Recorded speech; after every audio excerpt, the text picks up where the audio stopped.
چلیے یہ چیپٹر یہاں مکمل ہوا. اس میں مزید کچھ چیزیں ایڈ کروں گی, پھر اس کے بعد انشاءاللہ ہم نیکسٹ آگے بڑھیں گے.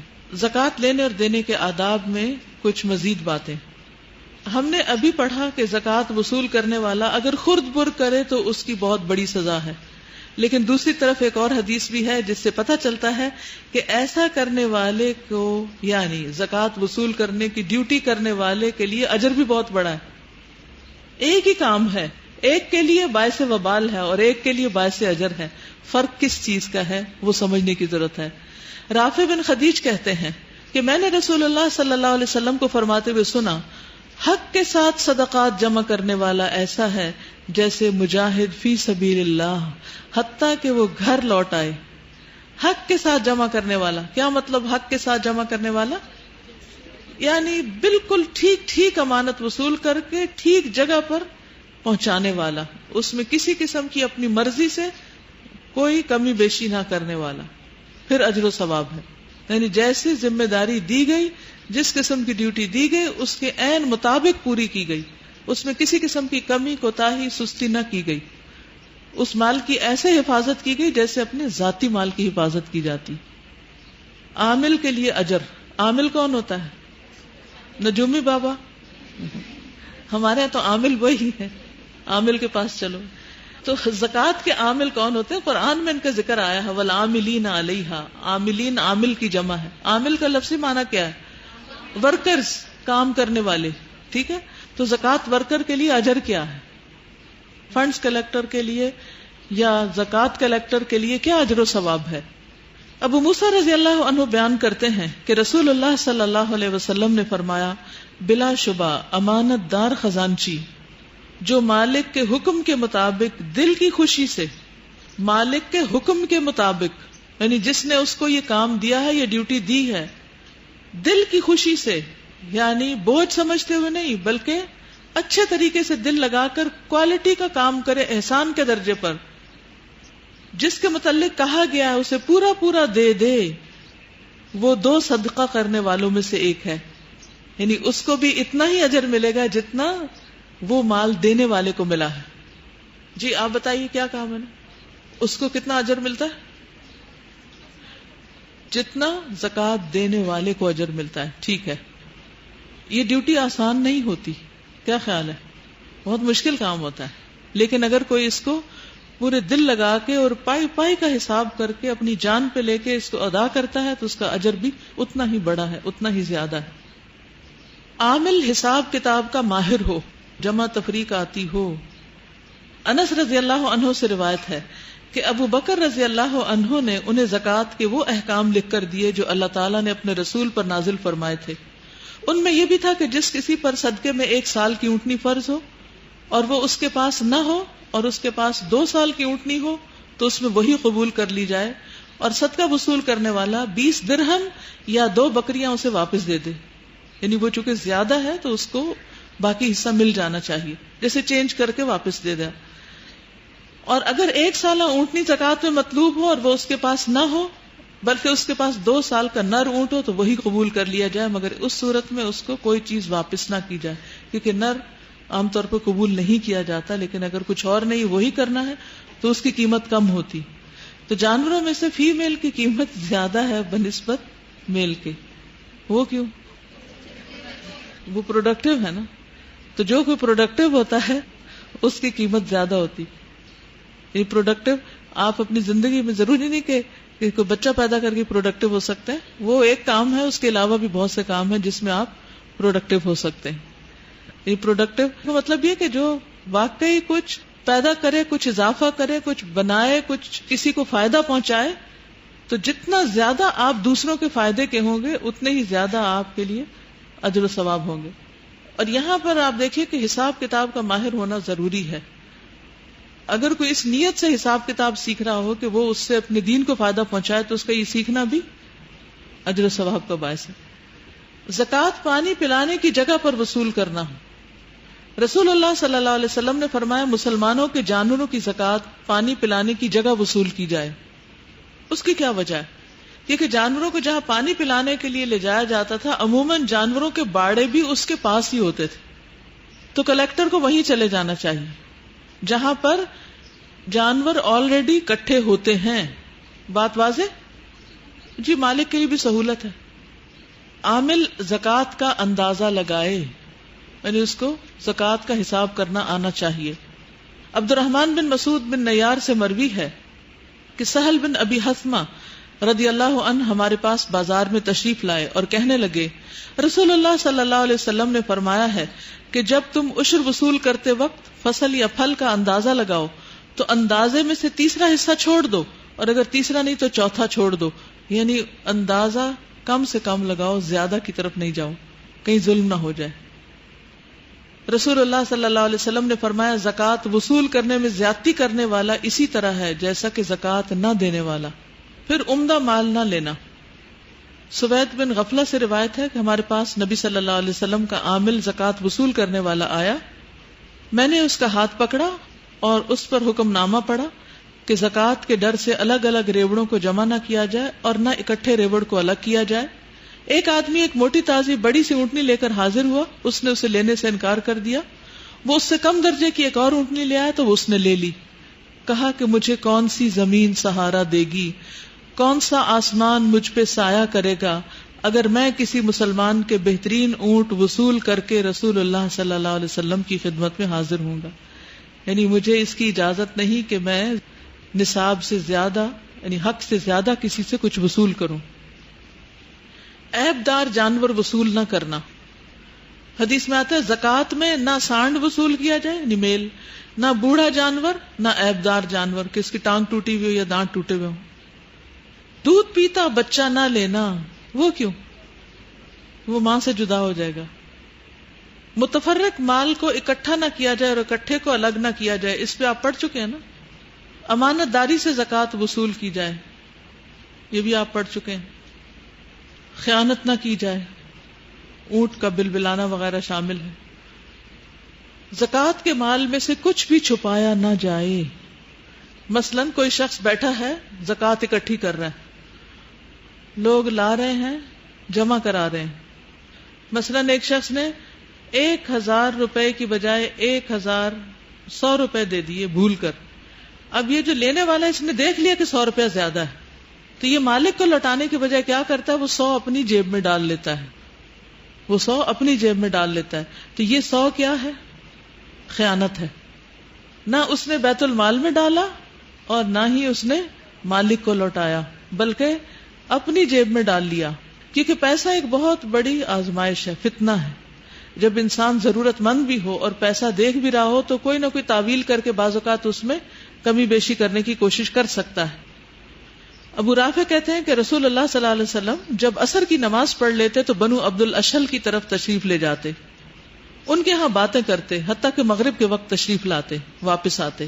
ابو رافع نے کہا کہ ایک دفعہ نبی صلی اللہ علیہ وسلم مغرب کے وقت جلدی اور تیزی سے آ رہے تھے کہ ہم بقیع سے گزرے. بقیع کیا ہے؟ قبرستان. آپ نے فرمایا قبروں کے پاس سے گزرتے ہوئے، افسوس تجھ پر، افسوس تجھ پر. یعنی آپ کسی سے جیسے مخاطب ہو کے بات کر رہے ہیں. مجھے یہ الفاظ دل میں بہت تکلیف دہ محسوس ہوئے. میں پیچھے ہٹ گیا. میں نے سمجھا آپ مجھ سے مخاطب ہیں، یعنی آپ ڈر گئے. کون؟ ابو رافع. آپ نے فرمایا پیچھے کیوں رہ گئے ہو، چلتے آؤ. میں نے کہا کیا مجھ سے کوئی قصور ہو گیا؟ آپ نے فرمایا کیا مطلب؟ میں نے کہا آپ نے مجھ پر اب اظہار افسوس کیا ہے، یعنی آپ نے مجھے ابھی کچھ ڈانٹا سا ہے.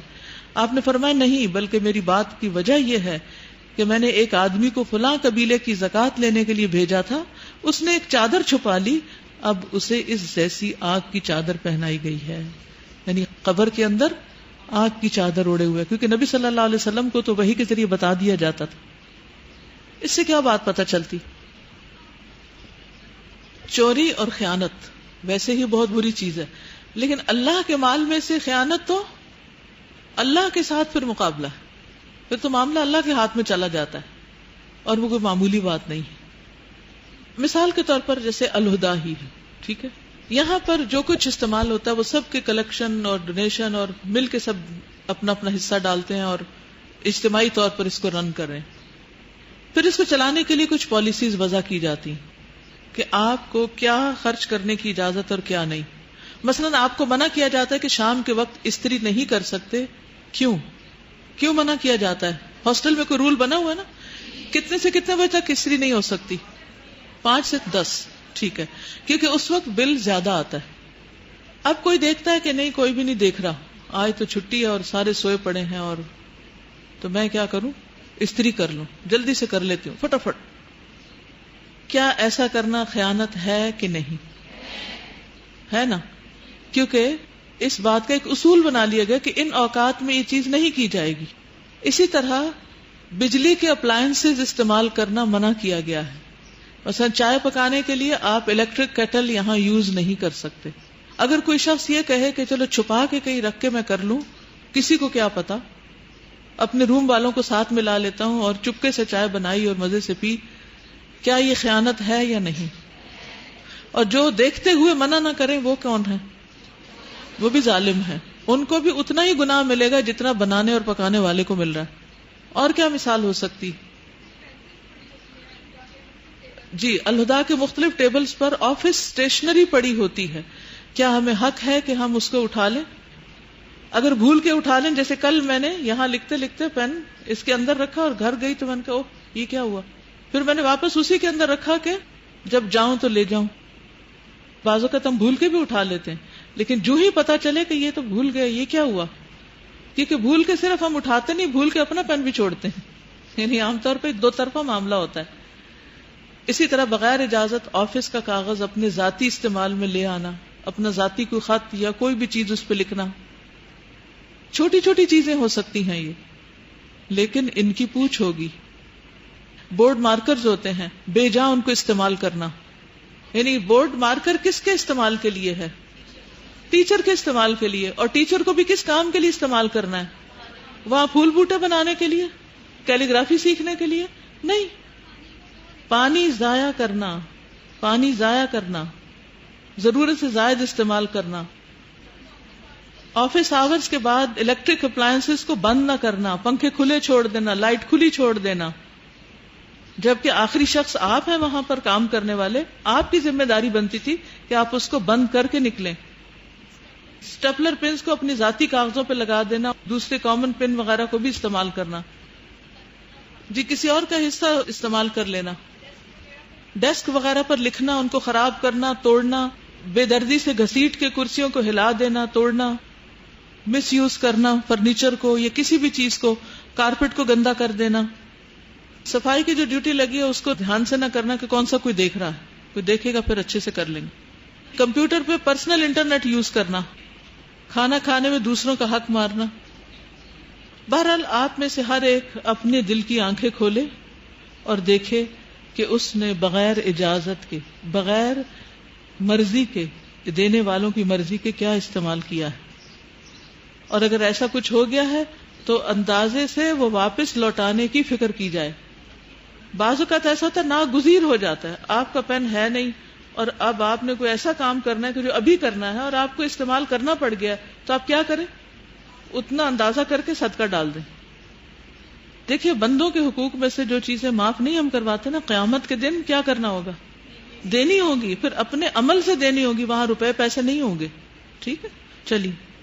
نبی صلی اللہ علیہ وسلم نے جو چیزیں سکھائی تھی اس حدیث سے ہمیں پتہ چل گیا کہ وہ ان کو کتنی اچھی سمجھ میں آ گئی کہ جو کلیکٹر تھا وہ لے نہیں رہا تھا، جو دینے والا وہ زیادہ دیے چلے جا رہا ہے. یہ ایک دین کا مزاج ہے پورے کا پورا، ہر فیلڈ کے اندر. کردار دیکھیے نا ان کا زبردست. ایسا لگتا تھا صحیح بات سمجھ آ گئی جو اللہ تعالیٰ چاہتے ہیں ان سے. تو اس طرح کی چیزیں ہمیں سمجھ آ جائیں، کہیں بھی کوئی خرابی پیدا نہیں ہو سکے. اور جہاں سمجھ نہ آئے کوئی بات ذمہ داروں سے پوچھ لینی چاہیے کہ بھئی یہ مال یہاں ہے، اس کو کیسے استعمال کرنا ہے. عام طور پہ ہم سمجھ رہے ہوتے ہیں کہ جیسے موبائلس وغیرہ چارج کرنے ہوتے ہیں نا، تو ان میں بجلی نہیں خرچ ہوتی. آخر بجلی کے کنیکشن بھی دیتے ہیں، کچھ نہ کچھ تو اس میں لگتا ہی ہے نا. تو ایسے اندازاً کچھ نہ کچھ اس کے بدلے بھی ڈالنا چاہیے ضرور نا. بالکل، کیونکہ اس میں ضروری نہیں خالی اسٹوڈنٹس، کیونکہ یہاں تو ہمارے ہاسٹل میں تو نہیں اتنا یہ ہوتا، لیکن جو ڈے اسکالرس بھی آتے ہیں تو وہ بھی کہیں کہیں جگہ جگہ لگے ہوتے ہیں نا. اگر 100 لوگ روز چارج کریں تو آپ دیکھیے کہ کہاں جائے گا بل. اسی طرح ایک رولز ہوتے ہیں، قاعدے ہوتے ہیں، ان کو نہ پورا کرنا وہ بھی امانت میں خیانت کے اس پہ آ جاتا ہے. اگر وہ بھاری ہو تو آپ بات کر سکتے، جیسے انہوں نے کہا کہ میں یہ نہیں کر سکتا تو اس کے کوئی آلٹرنیٹ ڈھونڈا جا سکتا ہے. پھر زکوٰۃ دینے کے آداب ہیں. ٹھیک ہے، زکوٰۃ دینے کے آداب میں سب سے پہلی چیز یہ کہ طیب مال میں سے خرچ کرنا. رسول اللہ صلی اللہ علیہ وسلم نے فرمایا اللہ صرف حلال کمائی کے صدقہ کو قبول کرتا ہے. اپنے پسندیدہ مال میں سے خرچ کرنا. ابن عمر روایت کرتے ہیں کہ حضرت عمر بن خطاب کو جب خیبر میں ایک زمین کا ٹکڑا ملا تو آپ رسول اللہ صلی اللہ علیہ وسلم کی خدمت میں مشورے کے لیے حاضر ہوئے. عرض کیا یا رسول اللہ مجھے خیبر میں ایک زمین کا ٹکڑا ملا ہے, اس سے بہتر مال مجھے اب تک کبھی نہیں ملا تھا, آپ اس کے متعلق کیا حکم فرماتے ہیں؟ آپ نے فرمایا اگر جی چاہے تو اصل زمین اپنی ملکیت میں باقی رکھ اور پیداوار صدقہ کر دے. ابن عمر نے بیان کیا کہ پھر عمر رضی اللہ تعالیٰ عنہ نے اس کو اس شرط کے ساتھ صدقہ کیا کہ اسے نہ بیچا جائے گا, نہ اس کو ہبہ کیا جائے گا, نہ اس میں وراثت چلے گی. اسے آپ نے محتاجوں کے لیے, رشتہ داروں کے لیے, غلام آزاد کرانے کے لیے, اللہ کے دین کی تبلیغ اور اشاعت کے لیے اور مہمانوں کے لیے وقف کر دیا. اوقاف کا سنا کبھی؟ اوقاف لوگ اپنی پراپرٹیز ان کاموں کے لیے, ان مدوں کے لیے وقف کر دیتے ہیں. اور اس میں کیا کیا ہے؟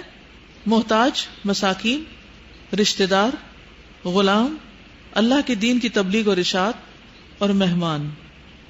اور یہ کہ اس کا متولی اگر دستور کے مطابق اس میں سے اپنی ضرورت کے مطابق وصول کر لے یا کسی محتاج کو دے تو اس پر کوئی الزام نہیں, یعنی جو اس کا انتظام کر رہا ہے اس کی تنخواہ بھی دستور کے مطابق, زیادہ نہیں. پھر اسی طرح حضرت انس کہتے ہیں جب یہ آیت نازل ہوئی لن تنالوا البر حتى تنفقوا مما تحبون, تو ابو طلحہ رضی اللہ عنہ اٹھے اور عرض کیا یا رسول اللہ, اللہ تعالیٰ فرماتا ہے کہ جب تک تم اپنی پسند کی چیزوں کو خرچ نہ کرو گے نیکی کے مرتبے کو نہیں پہنچ سکتے, اور میرا سب سے زیادہ عزیز مال بیرہا ہے, میں یہ اللہ کی راہ میں صدقہ کرتا ہوں, اللہ ہی سے میں اس کے اجر و ثواب کی توقع رکھتا ہوں, پس اے اللہ کے رسول آپ جہاں مناسب سمجھیں استعمال کر لیں. پھر اسی طرح وہ چیز نہیں دینا جو اپنے آپ کو پسند نہ ہو. ایک مرتبہ آپ کو گوہ پیش کی گئی ہدیے میں, آپ نے نہیں کھائی. حضرت عائشہ نے کہا کیا ہم مساکین کو کھلا دیں؟ فرمایا جو خود نہیں کھاتے ان کو بھی نہ کھلاؤ. پھر زکوٰۃ میں خبیث دینے سے بچنا. ولا تیمموا الخبیث منہ تنفقون, تو خبیث سے مراد کھجور کی بہت خراب قسم تھی, جعرور اور لون حبیق. جعرور کھجور کی جیسے قسمیں ہوتی ہیں نا, اجوا وغیرہ, تو ایسے کھجور کی قسمیں ہیں جو بالکل ردی اور نکمی ہو. نکمی اور ردی چیز نہ دینا. سورۃ البقرہ میں اللہ تعالیٰ فرماتے ہیں یا ایھا الذین آمنوا انفقوا من طیبات ما کسبتم ومما اخرجنا لکم من الارض ولا تیمموا الخبیث منہ تنفقون ولستم بآخذیہ الا ان تغمضوا فیہ واعلموا ان اللہ غنی حمید. اے لوگو جو ایمان لائے ہو, ان پاکیزہ چیزوں میں سے خرچ کرو جو تم نے کمائی ہیں, اور ان میں سے بھی جو ہم نے تمہارے لیے زمین سے نکالی ہیں, اور اس میں سے گندی چیز کا ارادہ نہ کرو جسے تم خرچ کرتے ہو, حالانکہ تم خود اسے کسی صورت میں لینے والے نہیں, مگر یہ کہ اس کے بارے میں آنکھیں بند کر لو اور جان لو بے شک اللہ بڑا بے پرواہ بہت خوبیوں والا ہے. البقرہ 267 ہے. یہ نکمی چیز سے برکت کا ختم ہونا اور اچھی چیز دینے سے برکت کا ملنا. وائل بن حجر سے روایت ہے کہ نبی صلی اللہ علیہ وسلم نے ایک شخص کو زکوٰۃ وصول کرنے کے لیے بھیجا. وہ ایک شخص کے پاس آیا تو اس نے ایک کمزور سا اونٹ کا بچہ دے دیا. تو نبی صلی اللہ علیہ وسلم نے فرمایا ہم نے اللہ اور اس کے رسول کی طرف سے ایک شخص کو صدقہ وصول کرنے کے لیے بھیجا, لیکن فلاں نے ایک کمزور سا اونٹ کا بچہ دیا ہے. اللہم لا تبارک فیہ ولا فی ابلہ, اے اللہ اس میں اور اس کے اونٹوں میں برکت نہ فرمانا. آپ کی یہ بات اس شخص کو پہنچی تو ایک خوبصورت اونٹنی لے کر آیا اور عرض کرنے لگا میں اللہ اور اس کے رسول کے سامنے توبہ کرتا ہوں اور معافی مانگتا ہوں. آپ نے فرمایا اللہم بارک فیہ وفی ابلہ, اے اللہ اس میں اور اس کے اونٹوں میں برکت فرما. یعنی اس کو ڈر لگ گیا کہ اگر حضور صلی اللہ علیہ وسلم نے ایسی دعا دی تو پھر تو شامت ہے. تو نکمی چیز دینے کی سزا, نکمی چیز دینے کی سزا. روایت میں آتا ہے کہ رسول اللہ صلی اللہ علیہ وسلم ایک بار نکلے, آپ کے ہاتھ میں لکڑی تھی. ایک آدمی خشک اور خراب قسم کی کھجور لٹکا کے چلا گیا مسجد میں. آپ کھجور کے اس خوشے پر لکڑی مارنے لگے اور فرمایا اگر صدقے کا مالک چاہتا تو اس سے عمدہ قسم کی کھجور دے سکتا تھا. بلا شبہ قیامت کے دن اس صدقے کا مالک ایسی ہی خراب کھجور کھائے گا. یعنی جو آج تم دے رہے ہو کل قیامت کے دن وہی کھانا پڑے گا. تو پھر دیکھ لو کہ کیا دے رہے ہو. ہمیں یاد رہے گا یہ اصول دیتے وقت, دل کی خوشی سے دینا. نبی صلی اللہ علیہ وسلم نے فرمایا اللہ کا تقوی اختیار کرو, 5 نمازیں ادا کرو اور اپنے 1 مہینے کے روزے رکھو اور دل کی خوشی سے اپنے مال کی زکوٰۃ ادا کرو. اور اپنے امیر کی اطاعت کرو، تم اپنے رب کی جنت میں داخل ہو جاؤ گے۔ پھر زکوٰۃ دینے میں جلدی کرنا۔ ابو ہریرہ کہتے ہیں رسول اللہ صلی اللہ علیہ وسلم نے فرمایا کہ دیر نہیں ہونی چاہیے یعنی صدقہ خیرات میں، کہ جب جان حلق تک آ جائے تو اس وقت کہنے لگے فلاں کے لیے اتنا، فلاں کے لیے اتنا، حالانکہ اب تو وہ فلاں کا ہو ہی چکا۔ زکوٰۃ جلدی دینا، اس سے پہلے کہ لینے والا کوئی نہ ہو۔ آپ نے فرمایا صدقہ کرو، ایک زمانہ ایسے آنے والا ہے کہ ایک شخص اپنا صدقہ لے کے نکلے گا، اسے کوئی قبول کرنے والا نہ پائے گا، یعنی کوئی لینے والا نہیں ملے گا۔ آدمی کہے گا اگر تم کل لاتے تو میں قبول کر لیتا، آج مجھے ضرورت نہیں۔ نبی صلی اللہ علیہ وسلم نے فرمایا قیامت اس وقت تک برپا نہیں ہوگی جب تک کہ تمہارے پاس مال کی اس قدر فراوانی نہ ہو جائے کہ وہ بہنے لگے، یہاں تک کہ مالدار کو یہ چیز پریشان کر دے گی کہ اس کے صدقے کو کون قبول کرے۔ نوبت یہاں تک پہنچ جائے گی کہ ایک آدمی دوسرے کو مال پیش کرے گا، وہ جواب میں کہے گا مجھے ضرورت نہیں، تو پھر ثواب کہاں سے کما سکے گا صدقے کا؟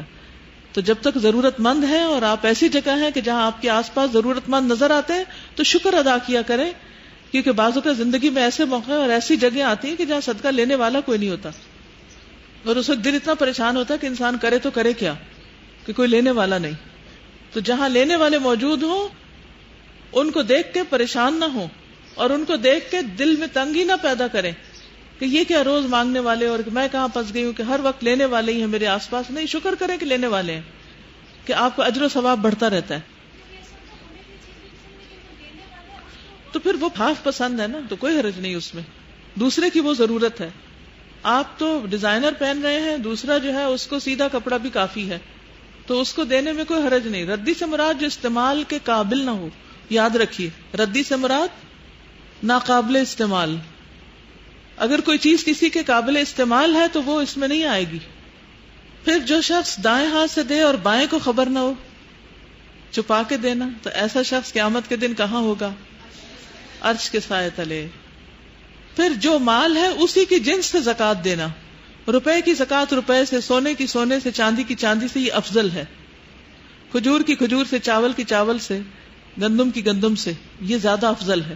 لیکن اگر نہ ہو تو پھر دوسری مسئلہ یہ ہے کہ اب گندم لینے والا کوئی آپ کے علاقے میں نہیں، تو آپ اٹھا کے کہیں بھیجیں گے تو بھیجنے کا بھی خرچہ آئے گا، تو پھر روپیہ پیسہ شاید بھیجنا آسان ہو، تو انسان اس صورت میں کمی بیشی کر سکتا ہے۔ جس مال کی لوگوں کو ضرورت ہو وہ زکوٰۃ میں دیا جائے۔ معاذ بن جبل رضی اللہ عنہ نے یمن والوں سے کہا تھا کہ تم میرے پاس جو اور مکئی کی بجائے چادر اور لباس کی صورت میں سامان زکوٰۃ لاؤ، کیونکہ اس میں تمہارے لیے آسانی اور مدینہ میں رسول اللہ صلی اللہ علیہ وسلم کے صحابہ کے لیے بہتری ہے، یعنی وہاں اس چیز کی ضرورت ہے۔ بعض اوقات فلڈ آ جاتا ہے اور وہاں پانی چاہیے مثلا، اور آپ وہاں گندم بھیج رہے ہیں، تو اس کو کیا کرنا چاہیے؟ جہاں پانی چاہیے وہاں پانی بھیجیں، ٹھیک ہے نا، کیونکہ ابھی ان کے پاس کوئی مشین نہیں کہ گندم پیس سکیں۔ عورت اپنے مال کی زکوٰۃ کی خود ذمہ دار ہے، یہ بہت اہم پوائنٹ ہے، کیونکہ بعض اوقات کیا ہوتا ہے، مرد زکوٰۃ نہیں دیتے، تمہارا زیور ہے تم خود دو، عورت نہیں دیتی، میرے پاس تو پیسے نہیں، میں کون سا کماتی ہوں، نہ وہ دیتا ہے نہ وہ دیتی ہے، اور غریب کا حق مارا جاتا ہے۔ اور وہ مال جو زکوٰۃ کا زیور میں یا کسی بھی چیز میں شامل رہ جاتا ہے وہ انسان کے لیے مصیبت، وبال، شر کا باعث بنتا ہے، طرح طرح کی پریشانیاں آتی ہیں اس کی وجہ سے۔ ذمہ دار کون ہے؟ کل پوچھ کس سے ہوگی؟ میاں سے ہوگی کہ اس نے پیسے نہیں دیے تھے۔ شوہر اپنی خوشی سے دینا چاہے دے سکتا ہے، پیرنٹس اپنی خوشی سے دینا چاہے دے سکتے ہیں، لیکن اگر وہ نہیں دیتے کہ نہیں کوئی ضرورت نہیں دینے کی، تو پھر اس صورت میں جس کے ملکیت میں ہے اس کو دینا پڑے گی، بے شک نہ کماتے ہو۔ دیکھیے زکوٰۃ کے لیے صاحب نصاب ہونا لازم ہے، کمانا لازم نہیں۔ واضح؟ اگر ہسبینڈ وائف دونوں کماتے ہیں اور ہسبینڈ زکوٰۃ دے رہا ہے تو عورت کی طرف سے بھی ادا ہو جائے گی، خواہ حصہ اس کا الگ بیچ میں پڑا ہوا ہو۔ السلام علیکم استاذہ، یہ ہماری کلاس میں بھی جب ڈسکشن ہوئی تھی اور بہت ساری جو بہنیں تھیں ان کا یہی پرابلم ہے کہ ہسبینڈ نہیں دیتے تو وہ پھر کہتی ہیں کہ ہمیں اتنی پاکٹ منی بھی نہیں ملتی کہ ہم دے سکیں، اور ہم اسی زیور میں سے دینا۔ ابھی تو بات ہوئی جی، میں نے پھر اس کے لیے نا جو میرے ساتھ ہوا تھا کہ پہلے میرے ہسبینڈ دیتے رہے، پھر ایک ٹائم آیا کہ انہوں نے مجھے کہا کہ خود دے دو، اور مجھے اچھی خاصی بیچ میں سے اماؤنٹ بیچنی پڑی، یعنی اپنا میں نے اس کے بعد کیا کہ گھر کے خرچے میں سے میں نے کمیٹی ڈال لی زکوٰۃ کے لیے، اور اس کے بعد یہ ہوا کہ مجھے وہ علیحدہ سے جمع بھی نہیں کرنے پڑتے تھے، اور وہ خود سال کے آخر میں میرے پاس ایک اماؤنٹ آ جاتی تھی جتنی زکوٰۃ مجھے چاہیے ہوتی تھی، اور وہ آرام سے نکل جاتا۔ بالکل۔ یعنی یہ تو پھر ہمیں سوچنا ہے نا، یا تو پھر آپ اس ملکیت سے پیچھے ہٹ جائیں، اسے بانٹ دیں لوگوں میں، تاکہ آپ کے پاس اتنا رہی نہ جس پہ زکوٰۃ ہے، ورنہ اگر ہے تو پھر تو دینی ہی دینی، آپ ہی سے پوچھو گی. اور یہ یاد رکھیے، اگر یہ یاد رہے کہ اللہ کا دیدار کرنا ہے، اللہ تعالیٰ کا چہرہ دیکھنا ہے، تو پھر آپ شوق سے دیں گے، نمبر 1. نمبر 2، اگر آپ کو یہ یاد رہے کہ دینے سے اضافہ ہوگا تو آپ شوق سے دیں گے کہ مجھے نیا زیور مل جائے گا، پرانا نکالتی ہوں نیا آ جائے گا، کیونکہ اللہ کا وعدہ ہے برکت ہوگی. تیسرے، اگر یہ یاد رہے کہ برکت اور اضافہ کے علاوہ اللہ کی رحمت آئے گی، ثواب ملے گا، حادثوں سے محفوظ رہوں گی، بیماریوں سے محفوظ رہوں گی، تو کیا کریں گے؟ آپ خوشی سے دیں گے اور بھی لے لیں. اگر آپ کو سیل کرنے کا اختیار ہی نہیں، آپ کو اس کو کچھ بھی کرنے کا اختیار نہیں، تو پھر آپ کی ملکیت ہی نہیں. جو حقیقی ملکیت جس کی ہے نا، پھر وہی ذمہ دار ہے. لیکن پھر بھی انسان کو یہ دیکھنا پڑے گا کہ واقعی ایسا ہے، کیونکہ بعض اوقات ٹال مٹول سے یا مذاق سے بات ختم ہو جاتی ہے، اور بعض اوقات اس میں سٹینڈ لینا پڑتا ہے. 1.5 ماہ تقریباً پہلے ایک واقعہ ہوا ہے میرے بہت ہی کلوز سامنے، کہ صرف وبال اس عورت کے نہیں بلکہ پورے خاندان کے لیے ہو گیا. وہ یہ ہوا کہ زیور سارا چوری ہو گیا، اور گھر میں 2 طرح کے لوگ تھے. ایک تو ایک ویکلی ایک عیسائی لڑکا آتا تھا، اور ایک اس پہ شک تھا، اور ایک کوئی کام والی آتی تھی تو اس پہ تھا. ایک 7 سال کے بچے کو ایک حافظ کے پاس لے کے آیا گیا اور چوری کا بتایا گیا. بچے نے کہا کہ بھئی گھر میں وہ عیسائی لڑکا جو ہفتے میں 2 بار آتا تھا استری کرنے، وہ لے کے گیا. اب فوری طور پہ اس لڑکے کو پولیس والوں نے پکڑا اور اس کا ریمانڈ وغیرہ کیا، اس کو مارا اور بہت جو بھی ہوا. گھر کے بزرگوں نے بہت منع کیا کہ ایسا نہ ہو کہ ایک جو نقصان ہے وہ تو ہے، اس سے بڑا وبال آ جائے، لیکن وہ نہیں مانی. انہوں نے کہا کہ میری جولری تھی اور آپ لوگوں کو تو پریشانی نہیں ہے، مجھے پریشانی ہے. بہر صورت کہ ایک دن شام میں پولیس والے اس لڑکے کو لے کے آئے. وہ لڑکا شدید زخمی تھا، اس کے پاؤں چھلنی ہوئے تھے، اور وہ جو بزرگ ساس تھی وہ روئیں اپنی بہو کے آگے کہ آپ معاف کر دو اس کو، لیکن وہ نہیں مانی. ان کا دل شاید زیادہ ہی سخت ہو چکا تھا. بہرحال وہ جو بزرگ خاتون تھی انہوں نے رو کے پولیس والوں سے کہا کہ اس کو آپ 2 دن کے لیے چھوڑ جائیں. میں اپنے طریقے سے، کیونکہ وہ عیسائی تھا اور رغبت تھی اس کو اسلام کی طرف، اور وہ 4 سال سے ان کے گھر آتا تھا، تو وہ جو بزرگ خاتون تھی اس کو اسلام کے بارے میں، قرآن کے بارے میں، اللہ کی پہچان کے بارے میں بتاتی تھی. اس کو اندر لے کے گئی، اس کو اتنی حالت لاغر تھا کہ اسے پانی بھی پیا نہیں جا رہا تھا. اس کو تھوڑا بہت دودھ پلایا، میڈیسن دی. اور لڑکا ایک جملہ جو اس کا بار بار اس نے کہا کہ غریب کی کوئی زندگی نہیں ہوتی. پھر وہ پیچھے سرونٹ پہ چلا گیا، بار بار اس کو اصرار کرتی تھی، لیکن بہت ناراض ہوتی تھی کہ آپ کو میرے زیور کا خیال نہیں ہے. وہ خاتون بتاتی ہیں کہ شام کا وقت تھا، دن بھر اس نے ایک جوس پیا اور کچھ بھی نہیں پیا، اور میں اس کو کہتی رہی میرے پاس اندر آ کے بیٹھو، تو کہتا ہے نہیں میں باہر ٹھیک ہوں. شام میں وہ کہتی ہیں کہ میں نے جو اپنے ہسبینڈ کو کال کی کہ بچے نے کچھ نہیں کھایا، آپ آئیں. جب وہ آئے تو لائٹ گئی ہوئی تھی، انہوں نے اس کو بلایا تو وہ نہیں بولا. جب انہیں ٹارچ لے کے گئی تو اس نے اپنے آپ کو مار دیا. خلاصہ یہ ہے کہ ایک تو اس سارے واقعے میں شرک، اللہ کی ذات کے ساتھ کسی اور انسان کے پاس جا کے غیب کا علم معلوم کرنا اور اس پہ یقین کرنا. دوسرا 5 سال 6 سال پہلے شادی رہی، 1.5 سال اب ہوئی، اس سارے دورانیے میں اس نے زکوٰۃ نہیں دی. تو یہ وبال صرف ایک انسان پہ نہیں، ایک پورے خاندان پہ آیا اور ایک جان بھی چلی گئی. یعنی ایک زکوٰۃ نہ دینے سے کہاں کہاں تک مسائل گئے. تو یہ چھوٹی سی بات نہیں ہے کہ آپ شوہر کو ذمہ دار قرار دے کے یا پیرنٹس کو قرار دے کے آپ اپنی زکوٰۃ نہ دیں. آپ میں سے ہر ایک کو فکر ہونی چاہیے کہ اگر آپ صاحب نصاب ہیں تو آپ اللہ کا حق اور بندوں کا آپ اپنے مال میں سے فوراً نکال دیں. آپ اس پر سٹینڈ لیں کہ مجھے چاہیے ہی نہیں ایسا زیور جو میرے لیے کل سانپ بن کے میرے گلے کا اور مجھے ڈسے. میں اس کے لیے نہیں تیار، چاہے شوہر ناراض ہو. تھوڑے دن ناراض ہوں گے پھر اس کے بعد ٹھیک ہو جائیں گے. کہ فرض تو فرض ہے نا، کیونکہ حضرت اسماء بنت یزید والی روایت کل بھی میں نے آپ کو بتائی تھی کہ وہ کہتی ہے میں اور میری خالہ نبی صلی اللہ علیہ وسلم کی خدمت میں حاضر ہوئی. ہمارے پاس سونے کے کنگن تھے. آپ نے فرمایا کیا تم دونوں اس کی زکوٰۃ دیتی ہو؟ تم دونوں، یہ نہیں کہا تمہارے شوہر اس کی زکوٰۃ دیتے ہیں، تمہارے رشتہ دار اس کی زکوٰۃ نہیں، تم دیتی ہو، پہنے ہوئے تم نے ہیں، تم نے دینی ہے. ہم نے کہا نہیں. آپ نے فرمایا کیا تم اس بات سے نہیں ڈرتی کہ اللہ تمہیں آگ کے کنگن پہنائے؟ ان کی زکوٰۃ ادا کرو. آگ کے کنگن، کس میں ہمت ہے، کس میں جرت ہے؟ اور ایک اور روایت میں آتا ہے کہ خاتون کو آپ نے جب ایسے ہی کہا تو اس نے وہ کنگن فوراً اتار دیے اور حضور صلی اللہ علیہ وسلم کی طرف ڈال دی اور کہنے لگی یہ اللہ اور اس کے رسول کے لیے، مجھے ایسی چیز چاہیے ہی نہیں. تو اس سے پتہ یہ چلتا ہے کہ عورت اپنے مال کی خود ذمہ دار ہے، اور اگر اس میں سے کمی بیشی کرنا چاہے تو شریعت کی طرف سے اس کو پکڑ نہیں. پھر زکوٰۃ وصول کرنے والے کو راضی کر کے بھیجنا چاہیے.